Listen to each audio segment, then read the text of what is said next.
Griffin and Kim here, Legacy Fitness. Today we're going to kind of hit on a couple of topics. So one of them that I wanted to talk about was I call them energy vampires, people that suck the excitement, the motivation, people that drain you. I wanted to talk about that. And then I just kind of wanted to talk about patterns and how patterns in life and how those impact plateaus. I think more often than not, people feel they're plateauing when more often than not, they started to just slip on the decisions they started to make. So I'm going to throw it at Kim. I mean, I know we hear this all the time. Surround yourself with people that are going to be supportive, but unfortunately, that's tough to always do. How do you Yeah. navigate it? Because I know we hear it a lot, and oftentimes it's the spouse that's the one draining the excitement, the energy, all that away. But when you hear people or when your clients are coming to you and say these are the challenges that they're having, how do you go about helping them with that? Well, I think sometimes they don't even realize that they are the energy vampires because they're so used to hearing that terminology about things. And so when you said, "Hey, I want to talk about this," I kind of wrote down those kind of comments that first come to my mind. And I probably experienced every single one of these. And I'm like, oh, dang, Yeah. looking back, it's like, wow, I have a very low tolerance for a lot of this stuff now. But it's like those comments, I literally wrote them down, like your husband saying, you already look great, right? You already look great. Why do you want to change? And you're over here not feeling great in your own body, and it's just little tiny comments where they might feel like they're being super supportive, like, Sure. man, I love you.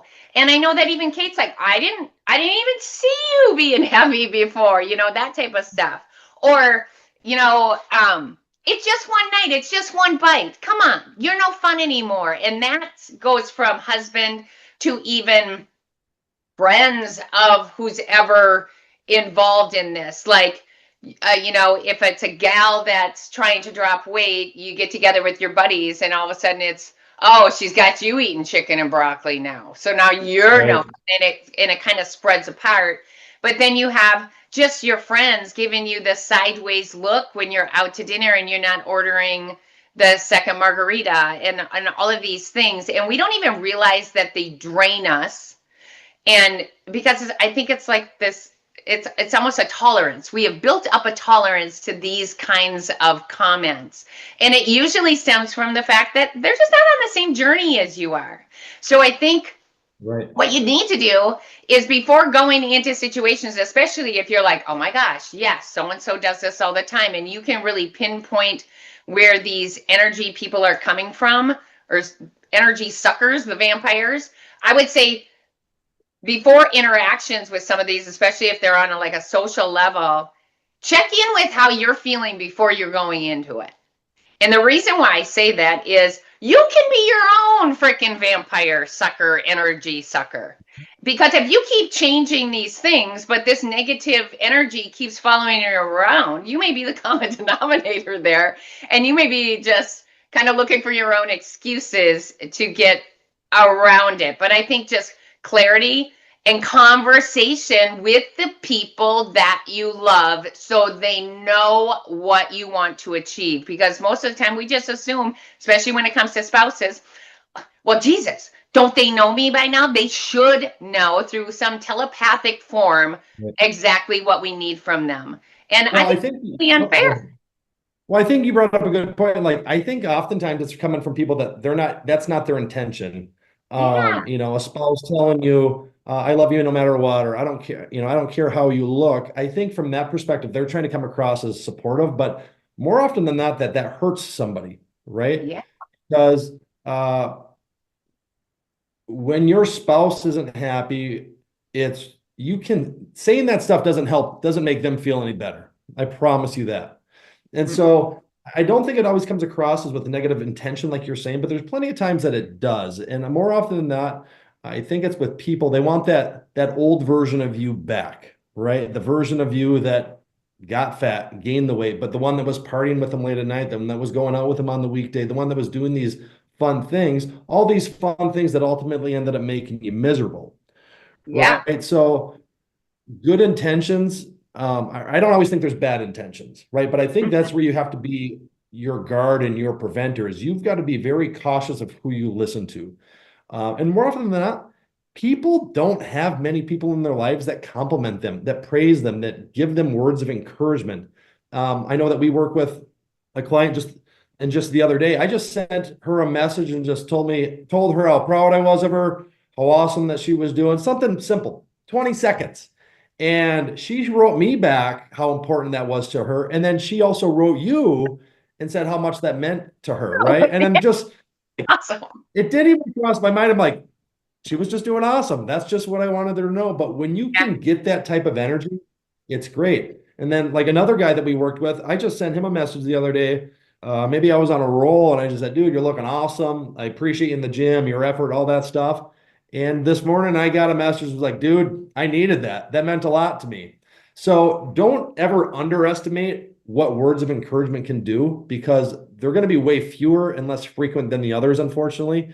But Yeah. surround yourself with people that are like-minded. They're going to push you, that are going to challenge you. And I also like surrounding myself as much as possible with people that love and care about me enough. They don't want me to stay the same. They want me to continue to improve. They want me to continue to grow. They want me to continue to reach for dreams and goals. And 100% of the time, when someone's pulling you down, it's always somebody below you, somebody that's less fit than you, somebody that's less dedicated than you. It's never somebody that's in better shape that's going to discourage you. It's never somebody that has done amazing with their journey that's going to discourage you. It's always the person that they don't get it, they don't understand, or it's just not a priority for them. Absolutely. And energy, I mean, man, you can go to one meeting or one lunch, and if those gals are all or fellas are all, complaining about their spouses type of a thing, all of a sudden you Yeah. can hold into that energy really, really, really quickly, because you do become like, take inventory of the 5 people you hang out with the most. And it doesn't matter if it's in your fitness life or in your work life or in your career. If you want to elevate yourself, they always say you got to hang out with the people who are actually above and something to give you to strive to be more like. Because if you're hanging out with people, like you just said, who are below you, and it's okay. I'm not saying drop all your friends, that you have to have that, but maybe get your circle larger then, so you can incorporate some people who you're like, man, they just inspire the heck out of me, and it pulls you to, just expect more of yourself. I think sometimes we expect so much from externally. Well, I expect my husband to support me. I expect my friends to support me. I expect all this stuff. And I think where we need to really increase our expectation is of ourselves. What are Yeah. we expecting of ourselves? Because that's going to have a much bigger impact than what, Joe Blow says at a lunch. What do you say to yourself every single morning when you wake up? Well, think about this. When your standards are so high that that's just the way you live life, people are not going to try to pull you down. You've never seen someone hanging out with David Goggins that's trying to talk him into a pizza buffet, right? Because that's not him. They're not going to try to do them. He's so convicted. He's so convicted in what he does, and what he believes in, and his energy is so towards, if you're not with me, get the hell out of the way. Yeah. Yeah. And I don't have time to deal with people pulling me down. And I do believe that when you can get selfish with your time, selfish with your priorities, selfish with continuing to make yourself better, the right people are going to be around you. You're going to get a different energy from all of your family, all of your friends, all the people that you work out with.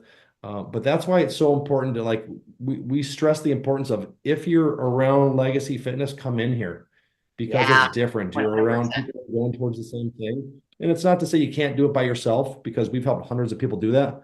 But it's different. It's a connecting point that's going to help you take it to that next level.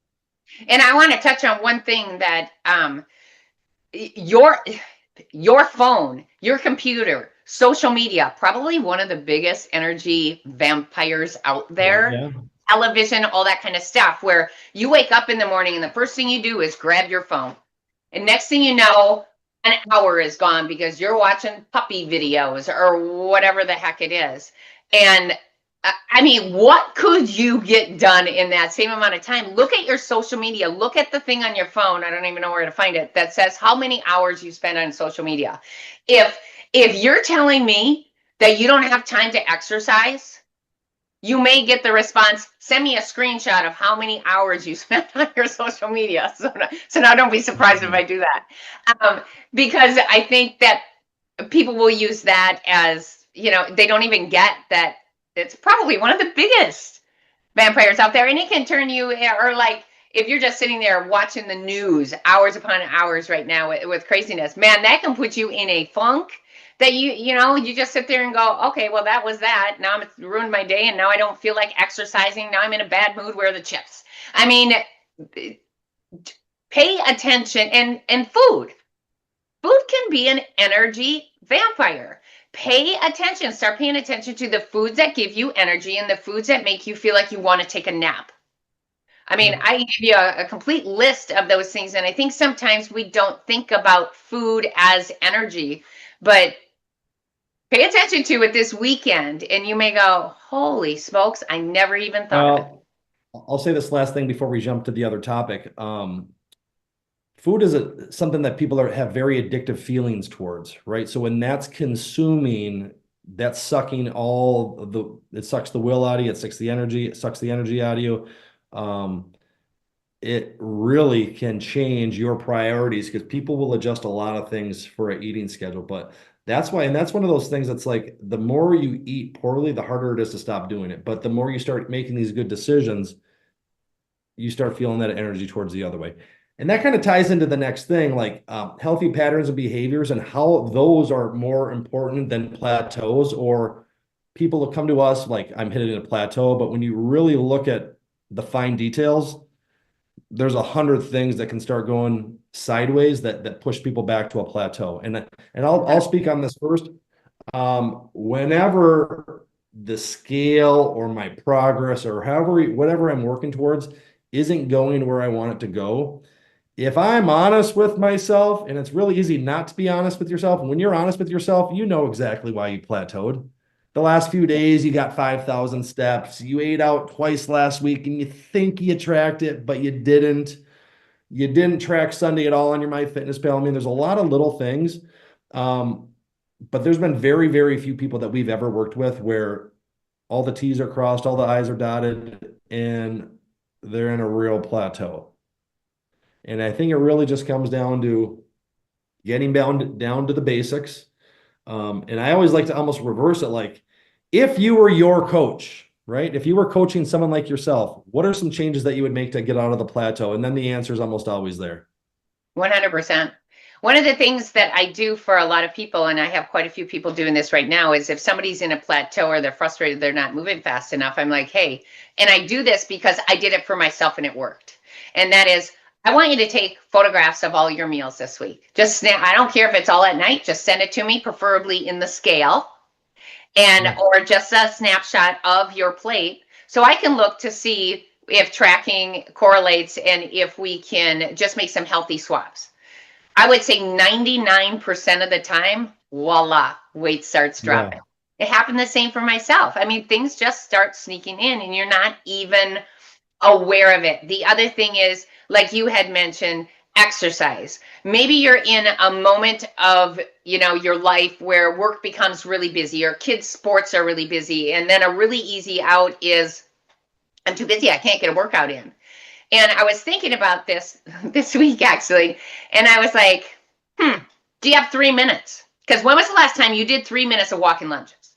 When was the last time you did 3 minutes of curls straight?